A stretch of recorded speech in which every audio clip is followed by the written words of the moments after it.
So here's a little update on the Cummins into the Bluebird project. So I've had this motor in and out a few times now. There she be. And I keep on rolling it in and out on the little dolly I made to get it to figure out where it's got to go. It actually fits in pretty good. Nothing was really in the way. Had to trim a couple of brackets right here. But I got probably it ties the front suspension together. I probably got to move that anyway, but didn't want to cut it off until I knew that I couldn't reuse it. And I've cleaned the it's kind of dark in here. Cleaned the frame rails off, pulled all the air system off, because the motor goes in under the floor here, and I won't be able to do some valves there. The air ride leveling valve, and then there was a quick release for the front brakes, and then all of the air lines going from the treadle up to back to the back of the bus, and the air tanks came along this frame rail here. And they went around the corner in underneath the floor there, so I had to pull all them out because I'm double framing it. Because these frame rails are like spaghetti. There's nothing to them at all. I don't know if you can see this, but I can flex the frame rails just by kicking the jack support there. And there was a single cross member here holding the two frame sides together, and it was actually warped. So I wanted to make this a lot more sturdy, and partly because the motor is so much bigger and heavier and more powerful, but also I'm thinking it might help the steering as well. The steering is bolted to the frame rail here.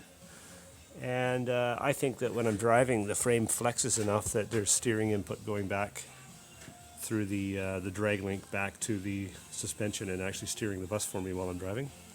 So you're constantly kind of sawing the wheel back and forth. So I'm hoping stiffening the frame up here will help that. So I stole the front frame rails off the Freightliner bus, or Freightliner semi-truck that I stripped down.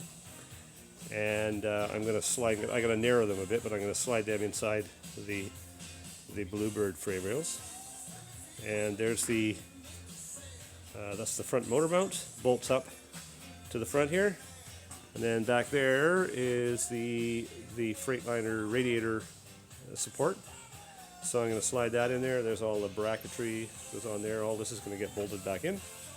There's the pedal assembly that'll get bolted in down the road. And yeah, so then I've also pulled the diff. This is a 5.29. This is an R155 diff, which is the rear of an SSHD Rockwell tandem axle suspension, or axle setup. So this would be the back axle of a semi-truck with two axles, and the front axle would be the same, but it would have the power divider. So I've got the back one here, and it's got a 5.29 ratio, which is pretty low geared, and it kind of worked on the bus because the old Cat was 2,800 RPM, so it would still spin up to about 65 or 68 miles an hour. But I want to run the new Cummins somewhere around 1,500. It's a much lower speed modern diesel, and I'm going to have an overdrive. 0.73 is top gear. 0.84 and 0.73 is 12th and 13th on the new transmission. So I'm going to a 3.73, which involves changing the carrier. That big bolted ring there holds the pinion gear in behind there. And because the new ratio is so much taller than the old ratio, the pinion gets bigger, so that thing has to be changed as well for a different one. I don't know what all else is involved. So I found a shop that's just going to swap everything over for me for what I thought was a pretty reasonable figure. So that's what's going on today.